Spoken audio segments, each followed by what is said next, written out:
नमस्कार मंडळी, कसा वाटला तुम्हाला रंगोत्सव कार्यक्रम आमचा? सगळ्या जणांनी अगदी मनापासून परफॉर्मन्स केले आहेत, तर सगळ्यांसाठी आपण जोरदार टाळ्या वाजवूया. मंडळी, आपण दरवर्षी हा रंगोत्सव कार्यक्रम सादर करतो आणि गेल्या वर्षापासून आपण आपल्या समाजातील एका दिग्गज कलावंताची मुलाखत घ्यायला सुरुवात केली आहे, जेणेकरून त्या कलाकाराबरोबरच त्या कलेचीही आपल्याला जास्तीत जास्त माहिती मिळेल. गेल्या वर्षी सुप्रसिद्ध अभिनेत्री नीता पेंडसे इथे आल्या होत्या आणि यावर्षी सुप्रसिद्ध शब्दभ्रमकार सत्यजित रामदास पाध्ये आपल्या इथे आले आहेत. तर मी सत्यजितला विनंती करतो, कृपया रंगमंचावर यावं. जोरदार टाईम त्याचं स्वागत करा. सुस्वागतम सत्यजित. येस, आज तुझी मुलाखत म्हणजे ॲक्च्युली तुझ्याबरोबर आम्हाला खऱ्या गप्पा मारायच्या. बरोबर. गप्पा, कारण निलेश म्हणजे माझ्या मित्रासारखाच आहे, कारण आमचे सगळे व्हिडिओज फोटोज तो नेहमी काढतो, तर त्याच्यासाठी एकदा जोरदार थँक्यू. कारण सगळीकडे आम्हाला रिप्रेझेंट जो करतो तो निलेशच असतो, कारण फोटो चांगला असेल तरच आम्हाला काम मिळतं.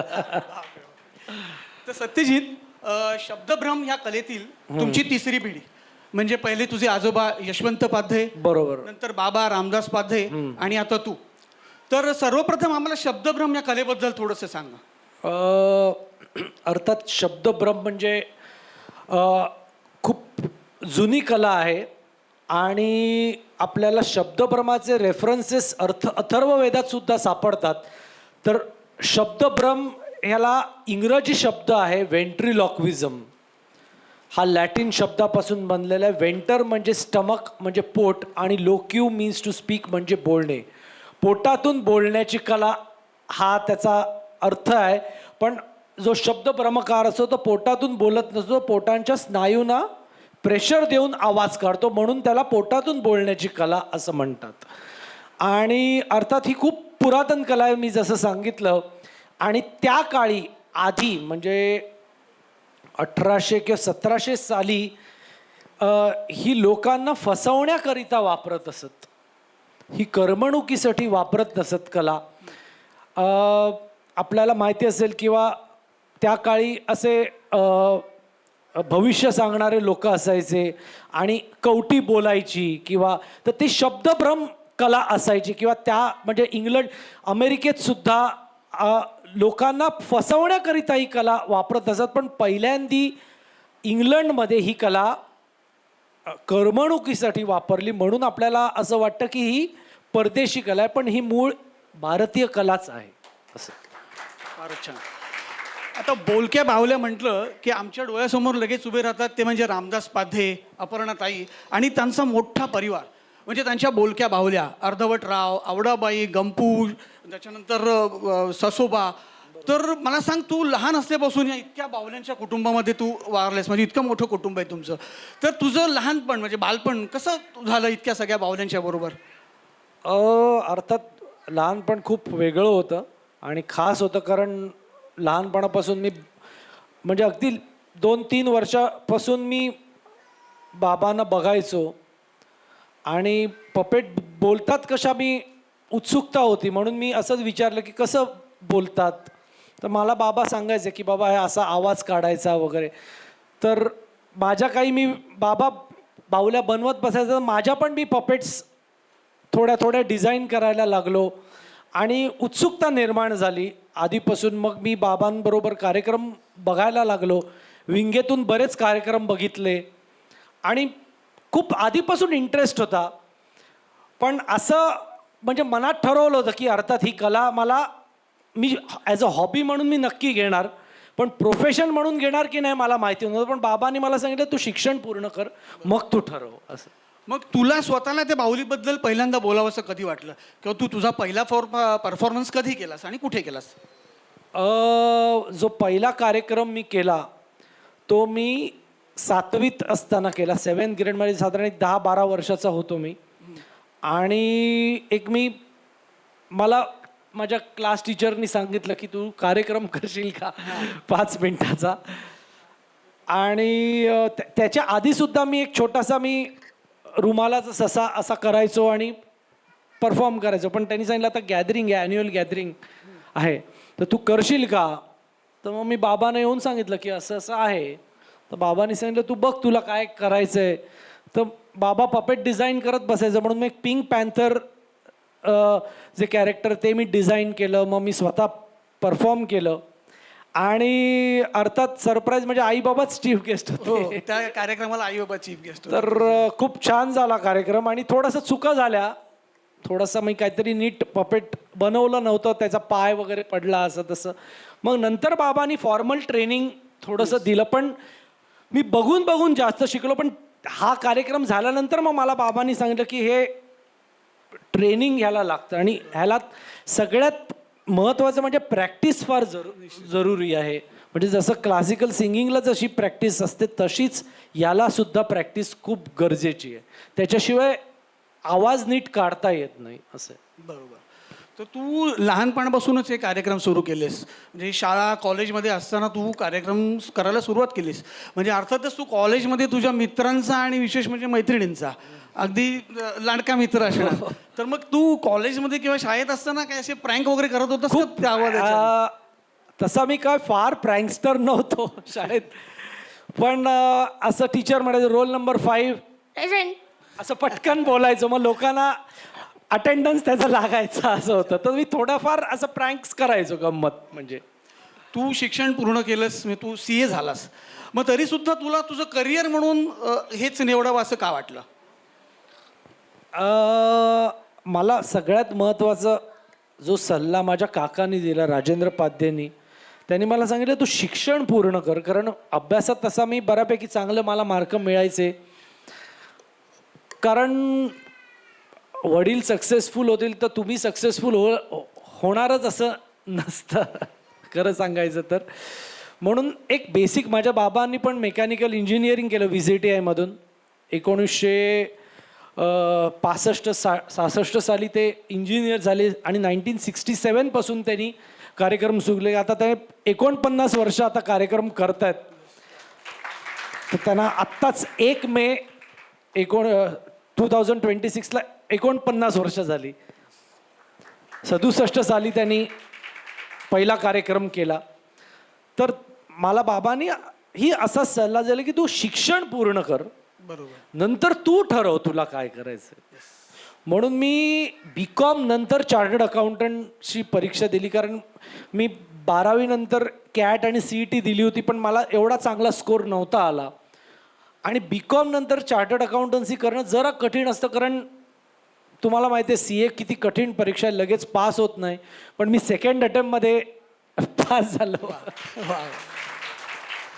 आणि नंतर माझ्या काकाने मला सल्ला दिला की आता तू ठरव तुला काय करायचं. कारण त्यांचं ऑफिस आहे, त्यांची प्रॅक्टिस आहे. तुला ऑफिसमध्ये बसायचं का तुला कला पुढे न्यायची आहे, हे तुझं डिसिजन आहे.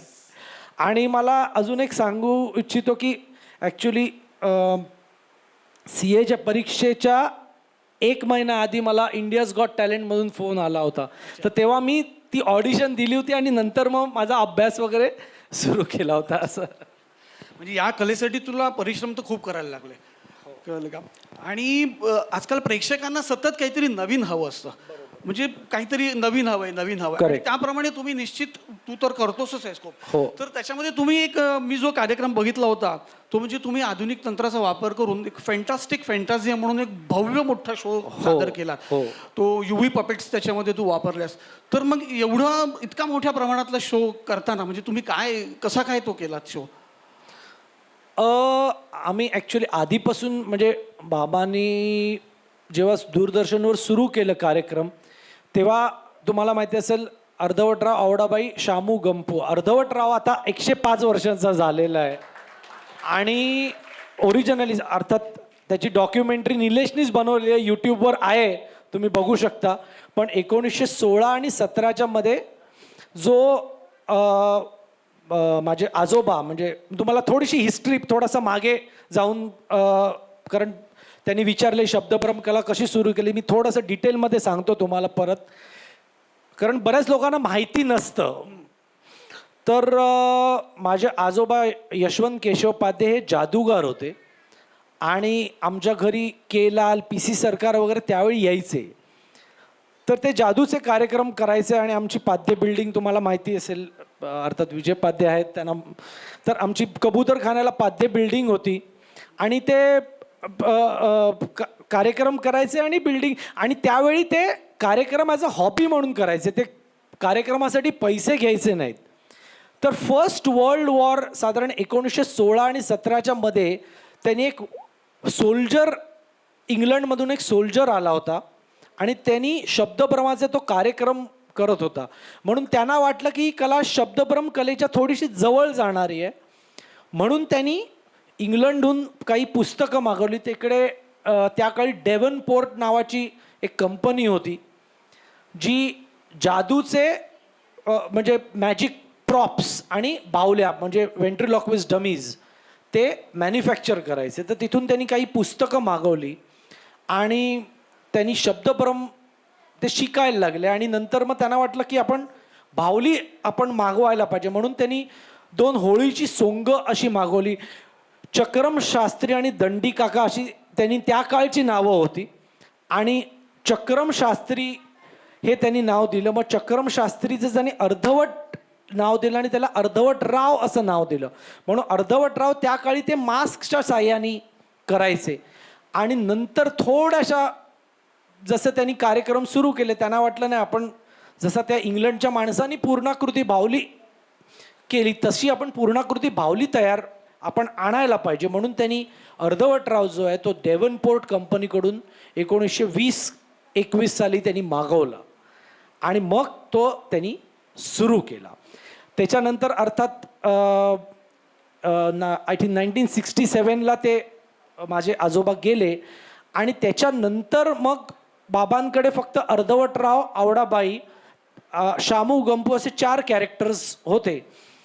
तर त्याच्यानंतर मग 72 साली त्यांनी अमेरिकेला कार्यक्रम केला, CBS चॅनलवर कार्यक्रम केला आणि मग इथे दूरदर्शनवर सुरू झालं. आणि दूरदर्शन सुरू झाल्यानंतर मग त्यांना रिक्वायरमेंट्स व्हायला लागली की बाबा आता 4 बाहुल्यांबरोबर कसा कार्यक्रम करणार. मग हळूहळू त्यांनी परदेशातून बाहुल्या मागवायला लागल्या, पण ते थोडंसं कठीण व्हायला लागलं कारण ते महाग असायच्या बाहुल्या, तिथून पोस्टेज येणं हे येणं.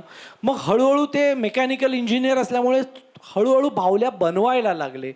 मग त्यांनी 1980 साली नाटकाचा निर्मिती केली. बोलबोल म्हणता नावाचं नाटक त्यांनी निर्मित केलं.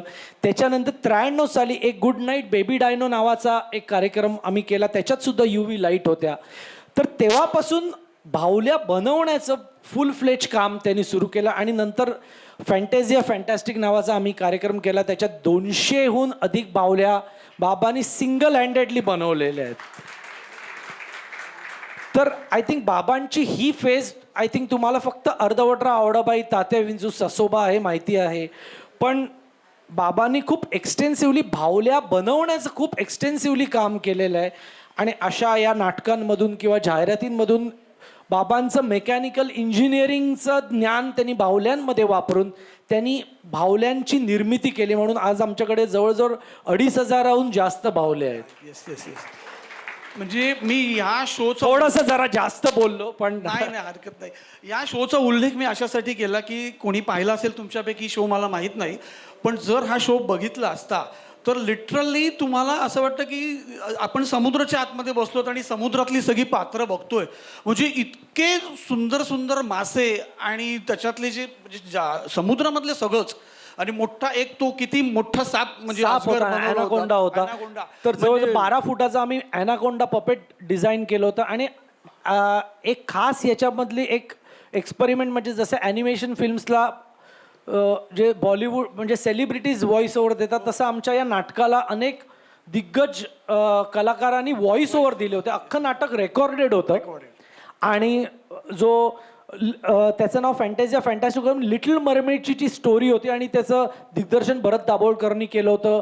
RS मणींनी त्याचं म्युझिक दिलं होतं, सुदेश भोसलेंनी त्याचं आम्हाला आवाज दिला होता, शंकर महादेवांनी त्याचं टायटल ट्रॅक गायला होता. त्याच्यानंतर जो प्रिन्स होता त्याचं व्हॉइस ओव्हर जॅकी श्रॉफनी दिला होता, जुही चावलानी दिला होता, अर्शद वारसीनी दिला होता, जावेद जाफरी, असे अनेक दिग्गज कलाकारांनी पपेटला व्हॉइस दिलं होतं. हे एक फार महत्त्वाची गोष्ट होती. खरंच खूपच खूपच सुंदर शो होता तो. तू आता आणि तुम्ही ह्या बाहुल्या स्वतः बनवता सुद्धा, म्हणजे आम्हाला असं वाटायचं बाहुल्या विकत आणून फक्त तुम्ही ऑपरेट करता की काय, तर ह्या बाहुल्यांमध्ये पण खूप प्रकार आहेत. म्हणजे हो. ते काय प्रकार आहेत असे, कुठल्या कुठल्या प्रकारचे बाहुले आहेत? मी तुम्हाला थोडक्यात सांगतो. जी अर्धवटराव जी बाहुली आहे ती शब्दभ्रमी बाहुली आहे. किंवा त्या काळी म्हणजे थोडंसं मी तुम्हाला हिस्ट्री सांगतो की त्या काळी लाकडापासून बाहुल्या बनवत, त्याच्यानंतर पेपर मॅशे म्हणजे कागदाच्या लगद्यापासून बनवायला लागलं. अर्धवटरावच कागदाच्या लगद्यापासून बनलेलं आहे. त्याच्यानंतर जसजसं टेक्नॉलॉजी पुढे पुढे होत गेली, त्याच्यानंतर क्लॉथ आणि फोमच्या बाहुल्या, कापडाच्या आणि फोमच्या बाहुल्या बनवायला लागले. त्या काळी म्हणजे मी असं म्हणेन 1970-72 किंवा 80च्या दशकात तिकडला एक खूप प्रसिद्ध बाहुलीकार होता जिम हेन्सन. त्यांनी मपेट नावाची एक टेक्निक शोधून काढली. तर तो फोम आणि क्लॉथच्या बाहुल्या बनवायचा. आणि मपेटचं एक तंत्र म्हणजे ते त्यांनी टेलिव्हिजनवर, जसं माझ्या बाबांनी शब्दभ्रमी बाहुल्या प्रसिद्ध केल्या भारतात, तसं त्या काळी त्यांनी मपेट्स नावाच्या कॉन्सेप्टच्या बाहुल्या त्यांनी निर्मित केल्या टेलिव्हिजनवर. म्हणजे तो उभा राहून ऑपरेट करायचा आणि शॉट फक्त 5 फुटावर असायचा, म्हणून तो पूर्ण पपेट असं हललेलं दिसायचं. तर हे एक मपेट नावाचं टेक्निक आहे. एक रॉड पपेट म्हणजे काठी बाहुली असते. स्ट्रिंग पपेट म्हणजे तुम्हाला आपल्या राजस्थानी कठपुतले असतात. मॅरिओनेट्स असतात, म्हणजे इंग्लंडमध्ये T-स्क्वेअर, तुम्ही बरेच यूट्यूबवर वगैरे किंवा व्हॉट्सॲपवर व्हिडिओज बघितले असतील, ते मॅरिओनेट्स असतात. UV लाईट्स किंवा ब्लॅक लाईटच्या पपेट्स असतात. आणि आम्ही आणि अर्थात आम्ही फोम लेटेक्सच्या पण पपेट्स बनवलेले आहेत. आम्ही मध्ये ABP माझाला 2014 साली आम्ही सगळ्या पॉलिटिशियन्सचे पपेट्स बनवले होते. किंवा बॉलिवूड सेलिब्रिटीजचे आम्ही झूम चॅनलवर पपेट्स बनवले होते. तर त्या खऱ्या फोम लेटेक्सच्या पपेट्स आम्ही बनवतो. आणि आता आम्ही म्हणजे मी झपाटलेल्यामध्ये ॲनिमेट्रॉनिक्स म्हणजे झपाटलेला 2013 साली जो केला, त्याला आम्ही ॲनिमेट्रॉनिक्सचा तात्या विंचू बनवला होता, रिमोट कंट्रोलचा. आणि आता आम्ही 3D प्रिंटिंगनी सुद्धा पपेट डिझाईन करतो. आता तू स्वतंत्र शो करायला लागलास, म्हणजे कॉर्पोरेट इव्हेंट मोठे मोठे, काही जाहिराती करतोस, असे खूप मोठे मोठे शो तू करतोस. आणि तिन्ही भाषेत, म्हणजे मराठी, इंग्रजी आणि हिंदी या तिन्ही भाषेत तू करतोस. तर आणि विदेशी भाषेत पण आम्ही करतो. म्हणजे आता आम्ही 2018 साली रशियाला गेलो होतो, थोडंसं रशियन मध्ये शब्दभ्रम कला सादर केली होती. 2017 साली चायनाला गेलो होतो, तर थोडीशी चायनीजमध्ये शब्दभ्रम कला. आणि बेसिकली काय, ही जी शब्द म्हणजे बाहुल्यांचे जसं मी सांगितलं वेगवेगळे प्रकार आहेत. शॅडो पपेट्स आहेत, रॉड पपेट्स आहेत, स्ट्रिंग पपेट्स आहेत. ज्या शब्दभ्रमी बाहुल्या आहेत त्या जास्त इंग्लंड आणि अमेरिकेत फेमस आहेत. पण रशिया किंवा चायनामध्ये शब्दभ्रम कला एवढी त्यांना माहिती नाही आहे. त्यांना वाटतं की आयदर व्हॉइस ओव्हर आहे किंवा रेकॉर्डेड व्हॉइस आहे. तर तिथे रशियात किंवा चायनामध्ये त्यांनी शब्दभ्रम कला पहिल्यांदी लाईव्ह बघितली, म्हणून त्यांना खूप एक नॉवेल्टी. कारण आम्ही पहिले शब्दभ्रमकार आहोत रशिया आणि चायनामध्ये. लाईव्ह शब्दभ्रम कला रशियन आणि चायनीजमध्ये आम्ही सादर केली. आता तू मोठ्या मोठ्या सेलिब्रिटींबरोबर काम केलंस. म्हणजे आता 1983 साली म्हणजे तुझ्या बाबांनी महान चित्रपटात अमिताभ बच्चन यांच्याबरोबर अर्धवटराव त्या फिल्ममध्ये होते. त्याच्यानंतर आता 2015मध्ये तू कौन बनेगा करोडपतीमध्ये अमिताभ बच्चन बरोबर आपला छोटू सिंग बरोबर आलास. तर तेव्हा अमिताभ बच्चन यांची काय प्रतिक्रिया होती की मी याच्या वडिलांबरोबरही केलं आणि आता त्यांचा मुलगा इथे माझ्याबरोबर कौन बनेगा करोडपती आहे. तर काय रिॲक्शन त्यांची होती आणि तुला अमिताभ बच्चन एवढ्या मोठ्या नटाबरोबर काम करताना काय अनुभव आला? नाही, खूप त्यांना आनंद झाला की मी कला पुढे नेतोय, कारण ही कला खूप रेअर आहे. आणि त्यांचे आशीर्वाद, अर्थात मी पहिले आल्यावर त्यांना आशीर्वाद घेतले. आणि ॲक्च्युली त्याची एक गंमत म्हणजे आम्ही ॲक्च्युली काही स्क्रिप्ट वगैरे ठरवलं नव्हतं, काहीच ठरवलं नव्हतं. मला नुसतं एक कागद दिला होता. जो एक रायटर आहेत KBCचा, अजूनही ते लिहितात, त्यांचं नाव मी विसरलो.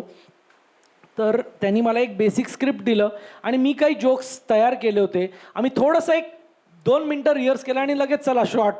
आणि मग 1 टेकमध्ये ओके पण झाला ॲक्च्युली शॉट. तर असं काय बोला.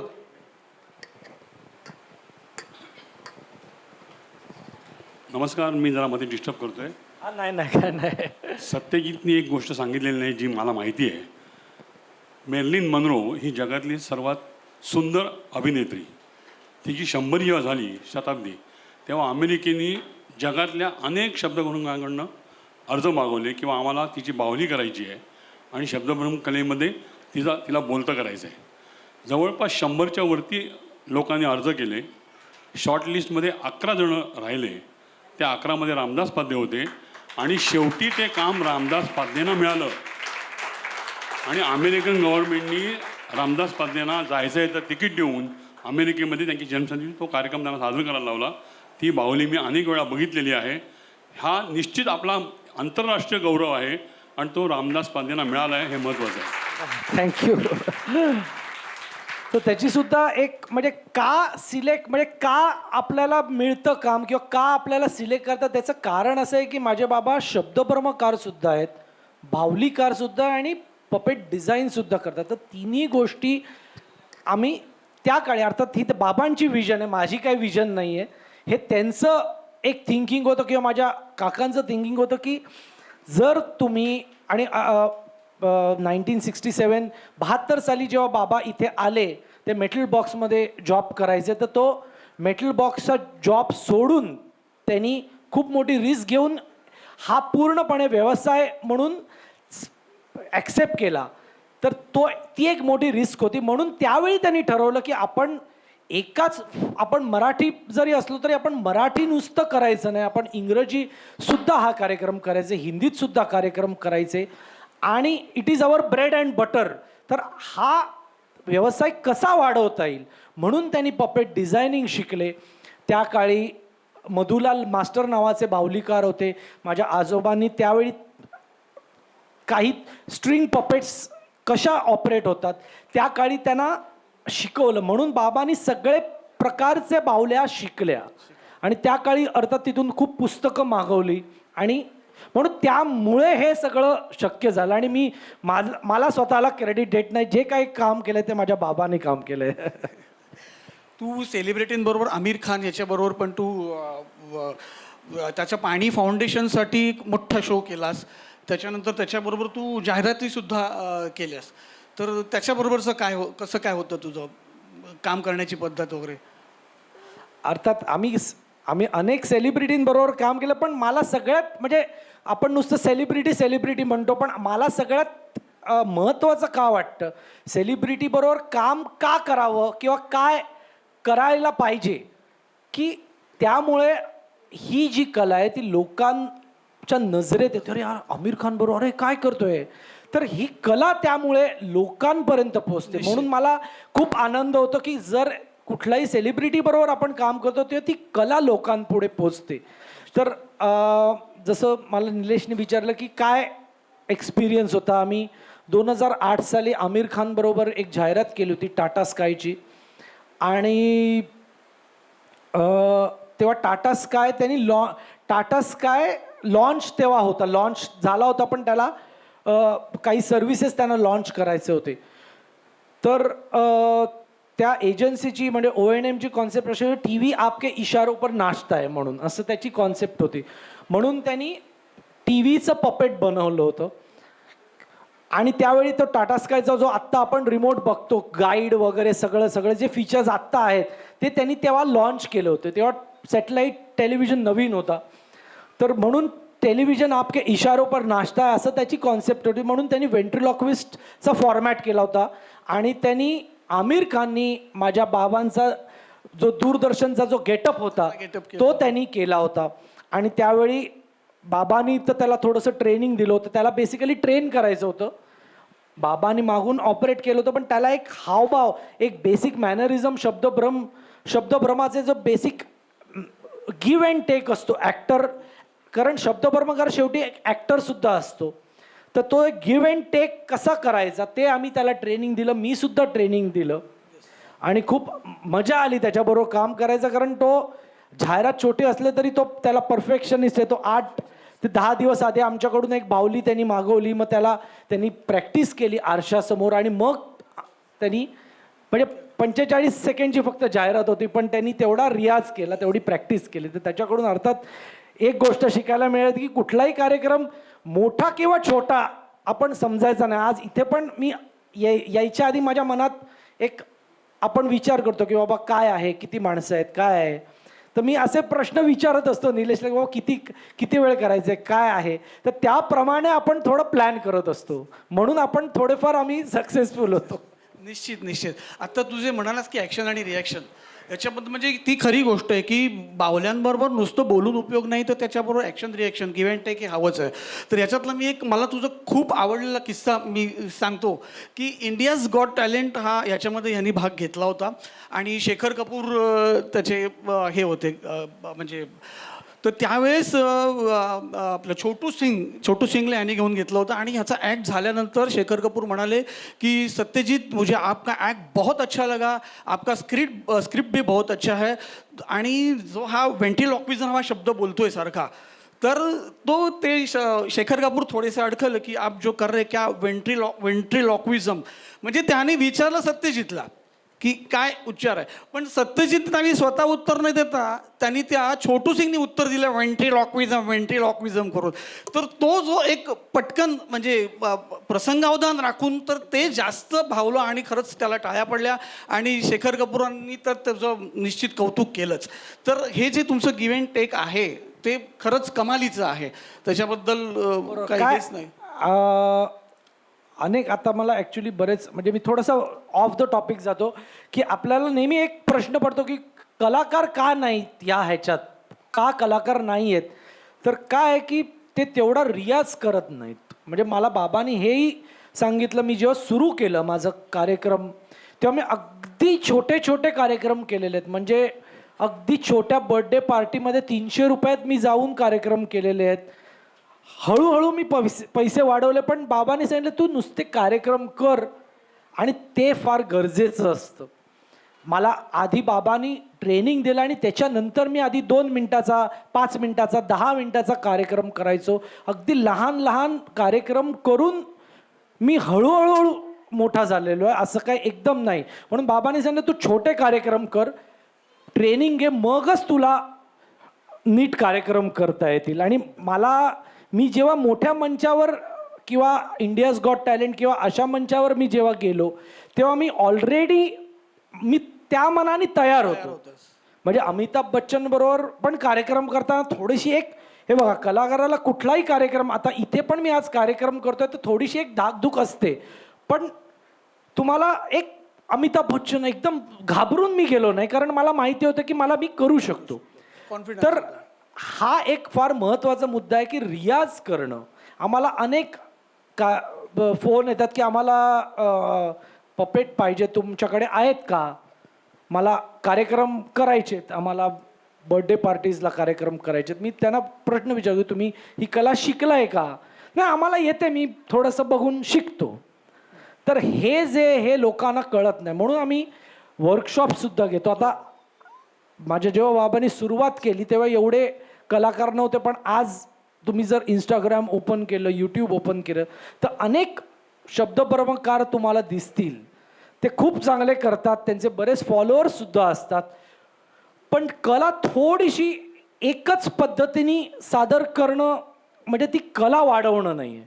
तर मला खूप आनंद आहे की आता इंटरनेटमुळे इट्स डेमोक्रेटाइज. म्हणजे everyone can just upload the video आणि तुम्हाला व्ह्यूज मिळतात जर लोकांना आवडलं. अर्थात लोक ठरवतात तुम्हाला मोठं करायचं की नाही. तर असे अनेक कलाकार आहेत जे इंटरनेटवर शब्दभ्रम कला सादर करतात आणि मला खूप आनंद आहे की ह्याच्यामुळे ही कला वाढते. कारण जेव्हा बाबांनी सुरू केलं तेव्हा लोकांना ही कला माहिती नव्हती. आज मी जेव्हा कार्यक्रम करतो तेव्हा लोक विचारतात हा शब्दभ्रमकार, अच्छा मग असं तुम्ही करता का, असं करता का, असं करता. तर हे फार महत्त्वाचं आहे आणि हे माध्यमांचं ॲक्च्युली सक्सेसफुल आहे, कारण माध्यमं जर तेवढी उपलब्ध झाली तर ही कला वाढेल. असं तर तू खूप शो करतोसच आहेस आणि केलेस देशात आणि परदेशात सुद्धा. तर असा कुठला प्रसंग आहे का की तो तुला म्हणजे खूपच चांगला झाला, किंवा कधी आपली एखादी छोटीशी फजिती म्हणा किंवा काहीतरी होऊ शकतं, तर असं तुझ्या लाईफमध्ये काही झालं आहे का? फजिती मी तुम्हाला सांगितली, कारण 7वीत असताना माझ्या पपेटचं पाय हे गेलं तेव्हा थोडासा मी बावरलो होतो, कारण पहिलाच कार्यक्रम होता. पण एक आठवण म्हणजे मी जसं सांगितलं मी बरेच कार्यक्रम करतो, पण एक मला सगळ्यात आनंद कधी वाटतो की जेव्हा मी लहान मुलांसाठी कार्यक्रम करतो आणि खास करून महाराष्ट्राच्या खेड्यापाड्यात जाऊन मी खूप कार्यक्रम करतो, मला खूप आनंद मिळतो. तो जो रिस्पॉन्स असतो तो अगदी खरा असतो आणि त्याची खूप मजा आहे. म्हणजे मी लोकमतसाठी सुद्धा अनेक कार्यक्रम केलेले आहेत. बालमंच त्यांचं आहे, कॅम्पस क्लब आता झालेलं आहे, त्यांच्यासाठी मी कार्यक्रम केलेले आहेत. तर अगदी एक निखळ त्यांचं मनोरंजन आम्ही करतो. आणि एक आठवण मला सांगायची म्हणजे आम्ही जेव्हा 2018 साली रशियामध्ये कार्यक्रम करत होतो, निवा पण तेव्हा होती आमच्याबरोबर. ती 3 वर्षाची असेल, आय थिंक 2-1.5 वर्षाची होती ती. She had also represented India that time. तर ती लहान होती तेव्हा. तर तेव्हा अर्धवटराव बाबांनी केला होता आणि आम्ही 100 तेव्हा म्हणजे 100चं सेलिब्रेशन आम्ही अर्धवटरावचं आम्ही अनेक देशांमध्ये जवळजवळ 15-20 देशांमध्ये त्याचं सेलिब्रेशन केलं होतं. आम्ही कॅरी ऑन एंटरटेनमेंट रामदास पादे लाईव्ह नावाचा आम्ही कार्यक्रमसुद्धा केला. कारण मी बाबांना सांगितलं की आजच्या पिढीने अर्धवटराव लाईव्ह बघितलेला नाही आहे, म्हणून आम्ही हा कार्यक्रम खास करून केला. म्हणजे त्या कार्यक्रमात आजोबा, त्यांचे बाबा आणि 3 जनरेशनच्या लोकांनी अर्धवटराव लाईव्ह बघितला. तर त्यावेळी आम्ही रशियामध्ये कार्यक्रम करत होतो आणि अर्धवटराव 100 वर्षाचा झाला होता आणि एक म्हातारी आजी येऊन म्हणाली की ओ ही इज माय ब्रदर म्हणून. तर ती आठवण आम्हाला, तिच्या डोळ्यात अगदी पाणी आलं की अर्धवटरावाचा एक चिरतरुण भावला आपल्याशी बोलतोय.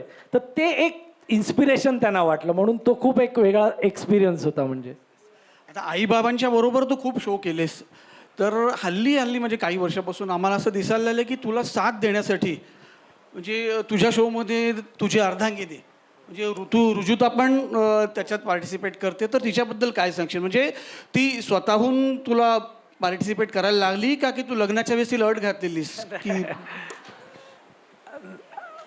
नाही, तसं नाही ॲक्च्युली.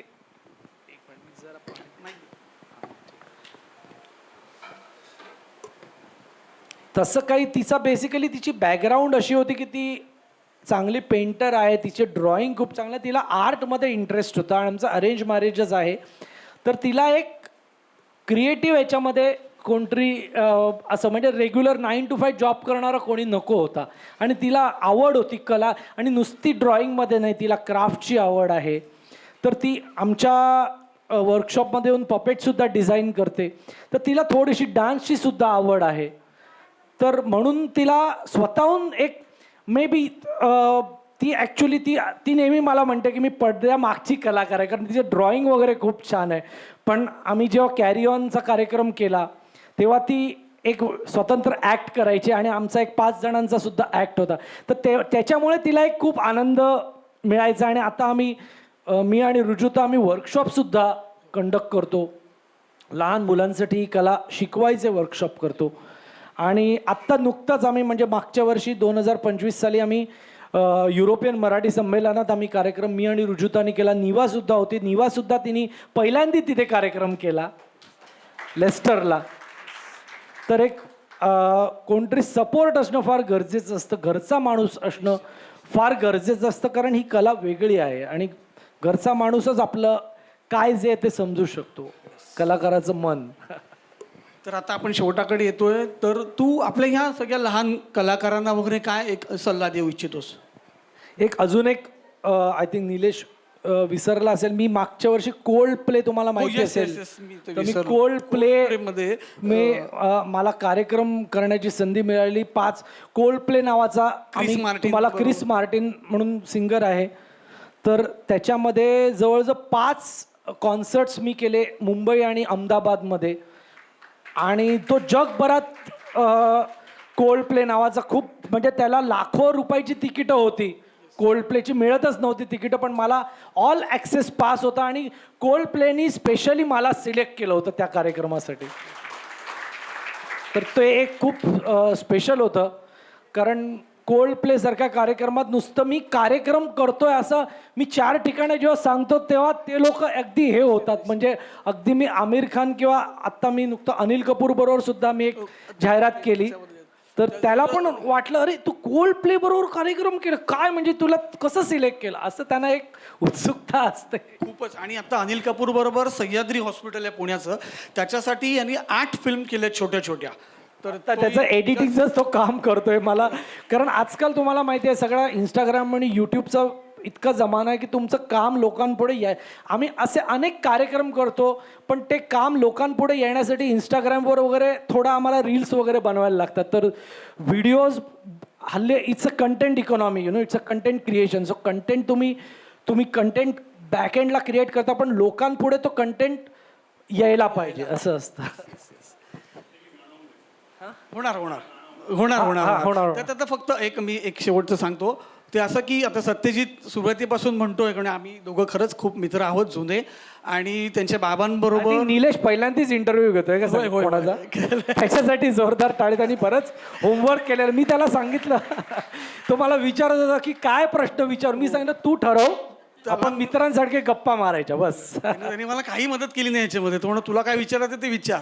तर आता तो फोटोग्राफर सुद्धा आहे आणि अँकर सुद्धा झालेला आहे, तर त्याच्यासाठी आता दरवर्षी फोटोग्राफीचं तर तो काम करतो, आता अँकरिंगचं पण काम द्या तुम्ही त्याला.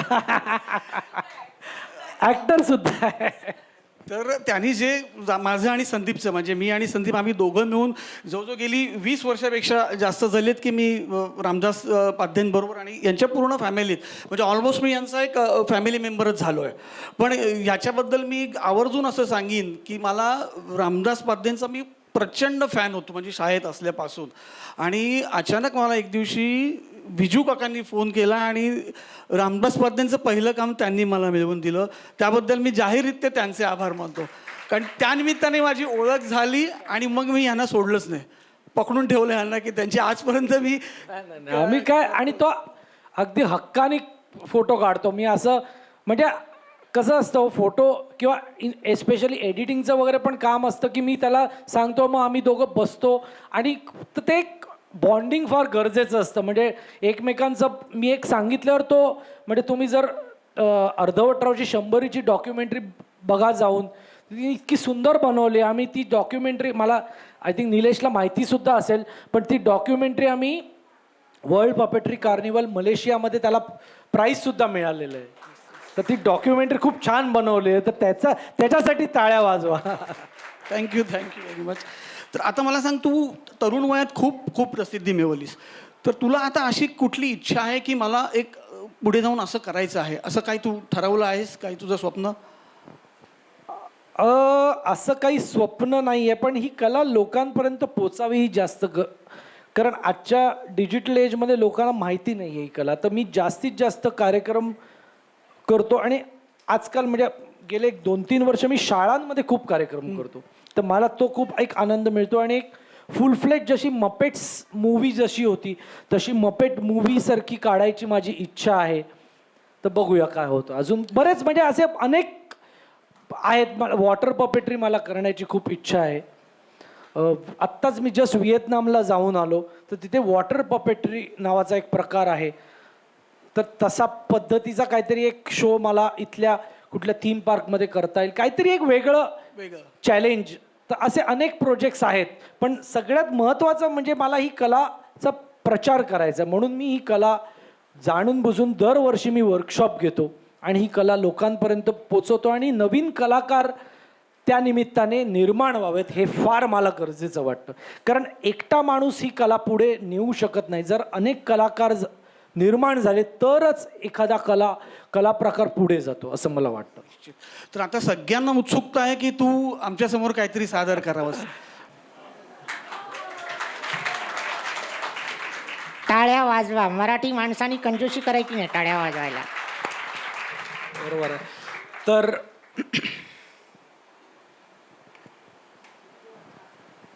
हे काय बघतोय? अरे वा, छान शर्ट वगैरे आणलाय. हा कार्यक्रम रंगोत्सवासाठी आणलाय वाटतं. हा, मी खास आणलाय. मला जुना पुराणा कपडे घालून बोलवलं आहे. मी नवीन नवीन कपडे घेतो काय. पण चांगला दिसतोय. मेट गाला वगैरेला जाऊन आलात का? नाही नाही नाही नाही नाही, आजकाल ट्रेंडिंग आहे म्हणून म्हटलं. नाही नाही तसं नाही. तर ससोबा, कोलांग असो का? हे बघ ससोबा, हा या. हे बघ आज आपण रंगोत्सवात कार्यक्रम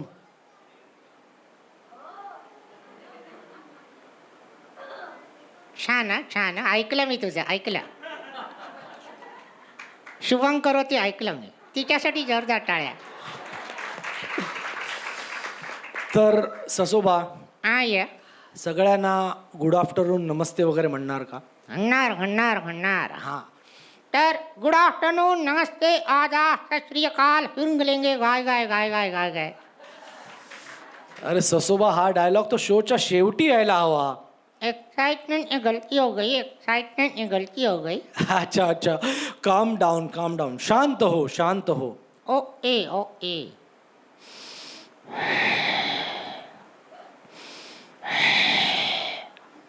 हे काय? वागा Ramdev has taught me this. अच्छा, तर तू योगा करतोस वाटतं. योगा करतो आणि योगा फक्त योगानं करतो. आणि योगा फक्त इंस्टाग्रामसाठी करतो. मोबाईल वाजला. काय हरकत नाही रे. विसरले असतील सायलेंट करायला, काय हरकत. जेवणाची मजबूत तयारी चालली वाटतं. तू कार्यक्रमाकडे लक्ष दे. ॲक्च्युली सगळ्यांना भूक लागली आहे, पण आपले चाललंय सगळं. मनापासून हसले, मनापासून टाळ्या वाजवल्या. तर गुड आफ्टरनून, नमस्ते, आदाब. हां. फोटो टाका इंस्टाग्राम, फेसबुक, ट्विटर सगळीकडे. एक्स आता विसरलो. हां सांगा. तर गुड आफ्टरनून, नमस्ते, आदाब, सत श्री अकाल, भाइयों और बहनों, अच्छो और उड़ो. मेहरबान कदरदान. सलमान खान और शाहरुख खान सभी का स्वागत करता हुआ जोरदार तालियां. तर ससोबा, आय हे बघ आता मी असं ऐकलंय, हे बघ या रंगमंचावर अनेक लहान मुलांनी आपलं टॅलेंट दाखवलं. त्यांनी सिंगिंग केलं, डान्सिंग केलं, कॅसिओ म्हणजे पियानोसुद्धा वाजवलं. तर तू काही सादर करशील का? एखादं गाणं सादर करू का? हां, तुला गाणं गाता येतं? गाणं गाता येतं. अरे वा वा वा वा वा. तर तुमच्यासाठी गेस्ट ऑफ कारण हा शब्दग्रहण कलेमध्ये गाणं सादर करणार आहे. हां, थोडंसं कठीण आहे. बघूया मला जमतं का. आणि एको देऊ नका फक्त. ट्रॅक प्ले करा. ट्रॅक.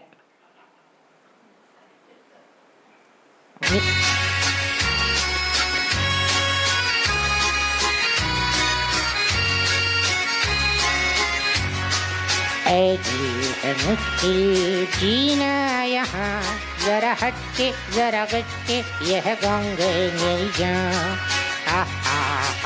हो ही हा ला ला ला ला ला ला ला ला ला ला ला. ऐ दिल है मुश्किल जीना यहाँ, जरा हटके जरा बचके यह बम्बे मेरी जान. हो ही हा ला ला ला ला. आवाज चांगला आहे. पुढची लाईन आली. कहीं बिल्डिंग, कहीं ड्रामे, कहीं मोटर, कहीं मिलता है यहाँ सब कुछ. एक मिलता नहीं दिल. कहीं बिल्डिंग, कहीं तांगे, कहीं मोटर, कहीं मिलता है यहाँ सब कुछ. एक मिलता नहीं दिल. इंसान का नहीं कोई नाम निशान, जरा हटके जरा गटके यह बॉम्बे मेरी जान. ऐसी है मुश्किल जीना यहाँ, जरा हटके जरा बच के. यह गंगे मिल जाए. हा ही हा. ला ला ला ला ला ला ला ला ला ला ला. या थँक्यू, धन्यवाद. वा वा वा ससोबा, खूप छान कारण आय गाणं थिंक गायलंस. हे मी पहिल्यांदाच आय थिंक तुम्ही लाईव्ह बघितलं नसेल कोणी. मी बरेच कार्यक्रमात सादर करतो, पण singing in ventriloquism I think nobody has seen it live. So I am doing it for the first time. I think माझ्या बाबांनी पण बाबांचा पण आवाज बाय द वे चांगला आहे, पण त्यांनी सिंगिंग कधी ट्राय नव्हतं केलं. तर मी आता थोडंसं नवीन ट्राय करतो काहीतरी, कारण लोकांना काहीतरी नवीन द्यायला लागतं असं होतं. खूप छान झालं, खूपच. मला जरा सिंगिंगची थोडी आवड आहे, म्हणून मी ही कला आणि ती कला मिक्स करून काहीतरी नवीन करण्याचा प्रयत्न करतो. खूपच छान. थँक्यू थँक्यू ससोबा. Thank you so much. Thank you very much. चला आता नको ना, आता सर्टिफिकेटचा कार्यक्रम आहे मला माहिती आहे. आणि तर आपल्या आता मी जाऊन पटकन पापड वगैरे खातो, हा सर्टिफिकेट वाटत बसेल. थँक्यू पुन्हा एकदा.